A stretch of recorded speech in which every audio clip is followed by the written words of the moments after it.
Hello and welcome to Studio RC, an encouragement for your recovery and your faith. My name is Max and I am an alcoholic. I'm sober today only by the grace of God and the fellowship of the program as contained in our literature. I'm also a believer and someone who wants to help and encourage you both in your recovery and your faith. So we've started a series called Elements, and so we just, again, this beginning will be the same each time we do the series. We're going to do a couple in the beginning and then we'll add as we go, and this will be the beginning every time we add a different element. So why is this series called Elements? It's about taking all the various elements of a recovery church service and experience, putting them together and taking them apart, looking at each one separately, but remembering that each of them work together to help complement and bring about the full recovery church experience. So during this series, we're going to look at various areas of nuts and bolts, sort of the different elements that could help you in regards to understanding what Recovery Church is and how we do things. This is going to be an encouragement to help you in the various elements as you put together your Recovery Church service and you put together your team, and as you're putting together your planning topics and all the various elements of your Recovery Church team movement service. And so we're going to take a look at things and try to help you, if you don't already know them, if you do, help fine tune them a little bit and encourage them in a way that helps you going forward. So with that in mind, keep in mind, just as Paul said, we need each part of the body. Recovery Church needs each and every element that your particular location already has. God has provided you with the elements that you need, and there'll be some solutions here for maybe some of the areas that you don't have or that you struggle in. So sit back, enjoy, and we're going to enter into another episode of Elements. This episode, we're going to jump right into the second part of our values. Last episode, we looked at the first 6 values. We looked at Jesus and the essential nature of Jesus. We looked at the importance of the Bible. We looked at unity, service, and then finally community. And so in our episode today, we are going to take a look at the second set of values. And we're going to take a look and see how those values inform how we make decisions and how it helps, these values help undergird and not only are essential, but they are an essential element of what we do at Recovery Church. And so we left off last week with talking about community and how we can make partnerships with those in our community. So we're going to jump right in. The 7th value is steps. We work and believe in the 12 steps because they embody many of the Bible's core teaching and will lead a person closer to God. The steps, I think, are one of the most intense forms of discipleship.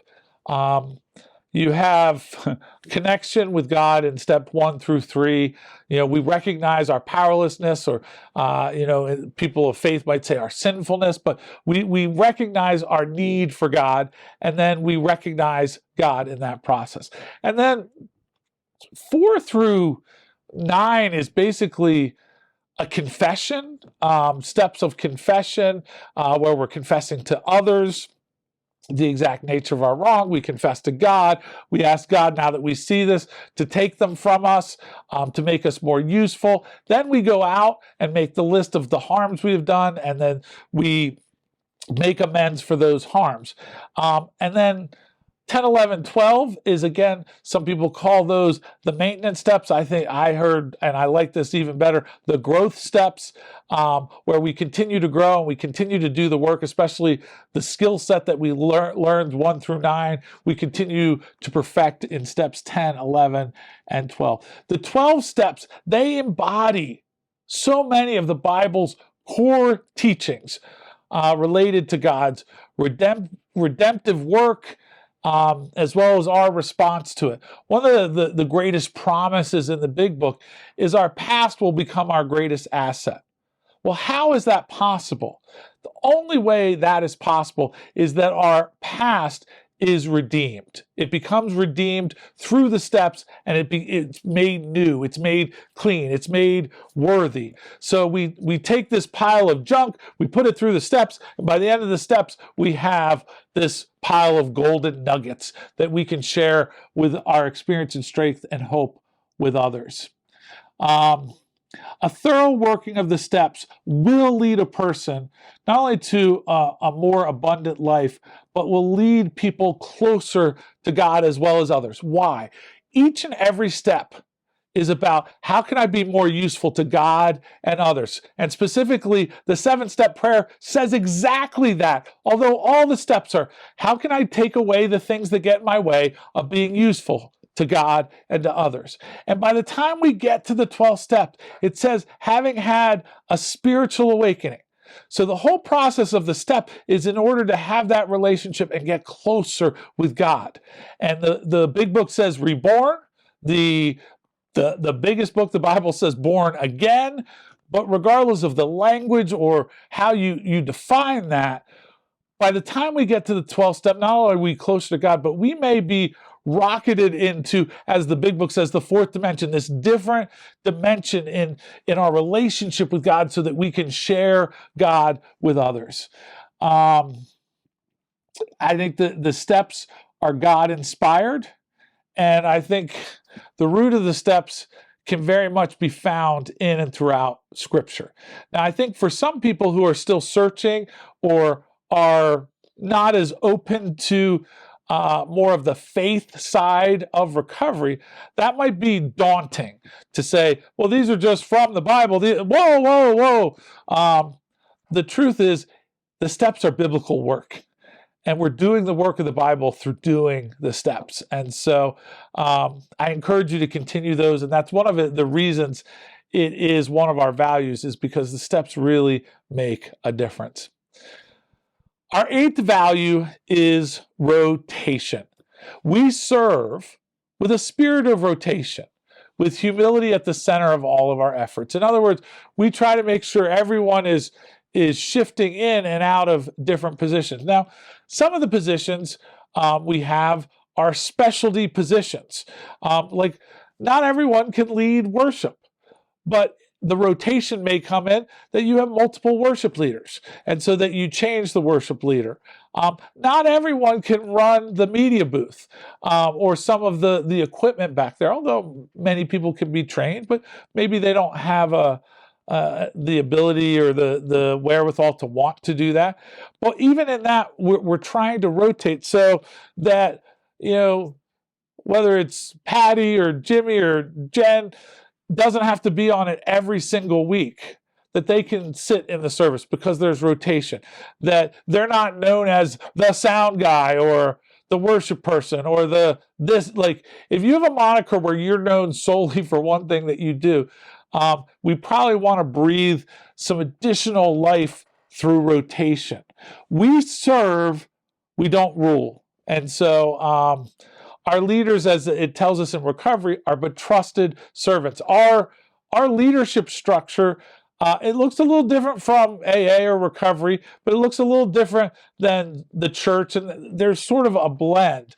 There's no status at stake. Therefore, we have complete freedom to serve as we're needed and where we're needed. And some of the greatest team members are those utility people who can do anything. You need me to pray? Okay. You need me to give a testimony? Okay. You need me to work the mic stand, the camera, Okay, whatever you need. You need me to be a greeter. Okay, you need me to serve coffee or make the coffee. Okay, you need me to run and get water bottles. Okay, like those, like rotation, doesn't matter what needs to be done, because the essential is we need to reach addicts and alcoholics, and what all the different elements that we're putting together are going to be essential to helping do that. And so that rotation, no status, but the freedom to do what is needed. We strive for a collective responsibility, not like personal authority, but like collectively together as a fellowship. We're really working together to move forward. Humility is at the center of all our efforts. And honestly, we just talked about the steps. The steps are about a lot about becoming less selfish and ascribing more humility. And humility is at the center of all of our efforts, even in rotation. We encourage all active servants to serve in twos and threes, and not do it alone.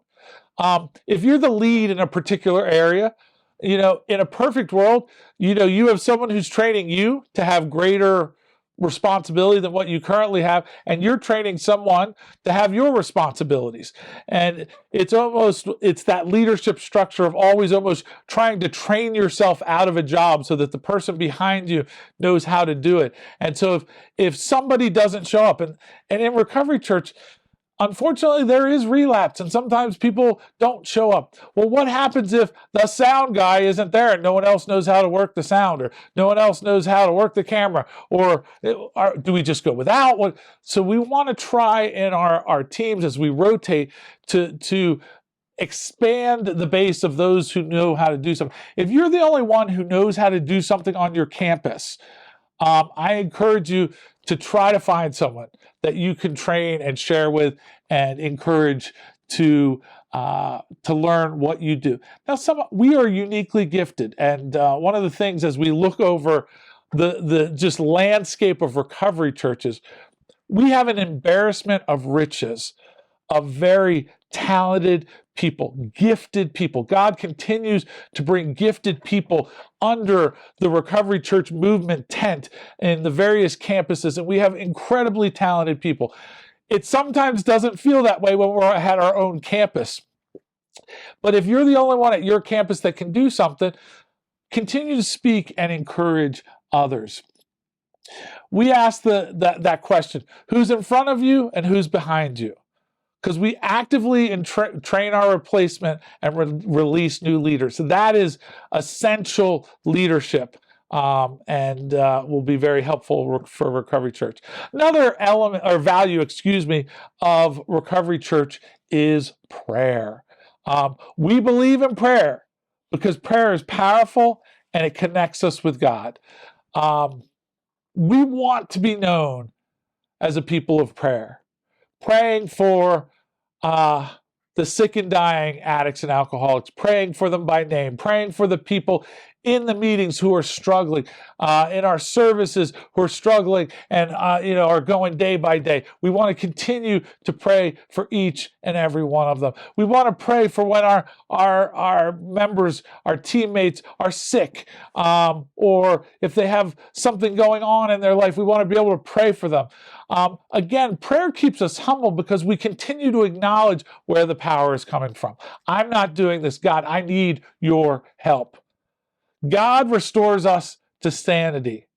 Prayer is the primary work of God's people. Again, that's one of those things that prayer and meditation of step 11 of connecting with God for the knowledge of God's will for us and the power to carry that out. God, what are you thinking? How can I join you where you're at work?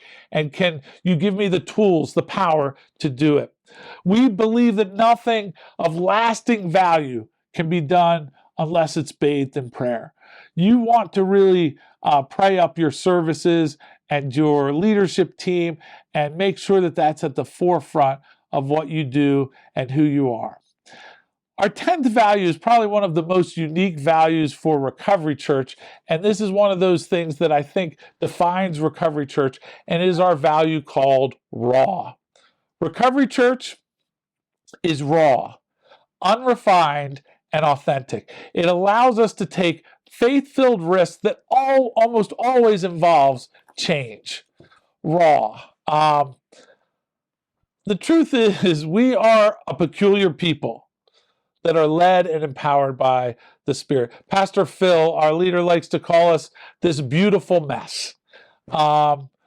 Recovery Church is raw, as are addicts and alcoholics. We would be inauthentic if we weren't raw. That doesn't mean swearing, but that does mean being real.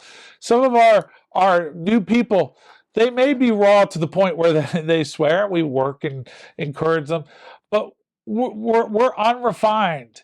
We don't put any pretenses on. We don't have a dress code, for the people coming, and we don't do those things. We don't put those things on. God's purpose means, as we continue to engage addicts and alcoholics, to take faith-filled risks. And when we take faith-filled risks, it almost always involves change. It involves changing ourselves, changing our approach, what we're doing, and that makes a big difference. So raw, one of our unique and most important values, or maybe one of the most celebrated Recovery Church values. We got two more. 11, sponsorship and discipleship. The more we give faith and recovery away, the more we receive. We cannot do this alone because we recover together. We see both sponsorship and discipleship as essential to our lives. We don't do this alone. We need other people. And I love that in how it works, it uses we language right from the first step. It says, we admitted we were powerless over alcohol, that our lives had become unmanageable. It doesn't say I, it says we. And that again further underscores that we don't do this alone. We recover together. Now we see sponsorship as a great opportunity for discipleship, because sometimes we're like, do I need someone to sponsor me or someone to disciple me? And it doesn't have to be so separated. It doesn't have to be, I either have a sponsor or I have someone who disciples me. Sponsorship should almost be an overflow of discipleship. Again, as we look at the steps, if we look at the steps as a model of discipleship, when we're sponsoring, it is discipleship. Now, in some of that sponsorship, discipleship, we may need to bring more of our understanding of the Bible in, and maybe that, how do we live once we discover Jesus as our higher power? What does it mean to live more like Jesus? And so balancing that, because I don't think it's we can ask our people to be both sponsored and discipled. Like, it's hard enough to be sponsored, or it's hard enough to be discipled. So we want to do something that that incorporates both, and we recognize the importance and significance of both. As Christians, as people of faith, we are commanded to make disciples and teach them to obey the commands of Christ, and to teach what Jesus taught them. We are completing the Great Commission of spreading the word. And if we're to complete the commission that Jesus said, the Great Commission from Matthew 28, we will require the mobilization of every fully devoted disciple. We will need to carry this message to others. And so sponsorship and discipleship, it might be a season. A different season may require a different thing. In an early season, our recovery, we may really need to focus on the steps and sponsorship and getting over drugs and alcohol.